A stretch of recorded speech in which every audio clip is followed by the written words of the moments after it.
অসমের মুখ্যমন্ত্রী ডক্টর হিমন্ত বিশ্ব শর্মা 12 মে 2026-এ দ্বিতীয়বারের জন্য রাজ্যের 16তম মুখ্যমন্ত্রী হিসেবে শপথ গ্রহণ করেছেন।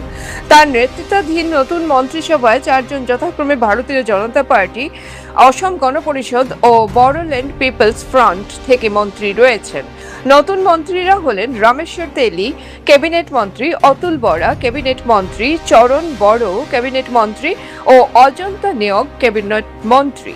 ইতিমধ্যে মুখ্যমন্ত্রী ডক্টর হিমন্ত বিশ্ব শর্মা আরও জানিয়েছেন যে আগামী জুন মাসে মন্ত্রিসভা আরও সম্প্রসারণ করা হবে। সূত্র মতে জুনের প্রথম সপ্তাহে মন্ত্রিসভা সম্প্রসারণ হচ্ছে না। বিজেপি শাসিত জোটের আরও বেশ কয়েকজন নতুন ও প্রাক্তন বিধায়ক আসন্ন মন্ত্রিসভা সম্প্রসারণে অন্তর্ভুক্ত হবেন বলে আশা করা হচ্ছে। এর মধ্যে আরও ক্যাবিনেট মন্ত্রী হিসেবে দায়িত্ব পাওয়ার পীযূষ হাজারিকা, জয়ন্ত মল্ল বড়ুয়া, রণজ পেগু, বিমল বরা, কৌশিক রায়, সুশান্ত বরগোহাঁই, বলিন চেটিয়া, কৃষ্ণেন্দু পাল, বিশ্বজিৎ দৈমারি, এদের মধ্যে 8 জন ক্যাবিনেট লাভ করলে ক্যাবিনেট মন্ত্রিসভার সদস্য সংখ্যা হবে 12 জন।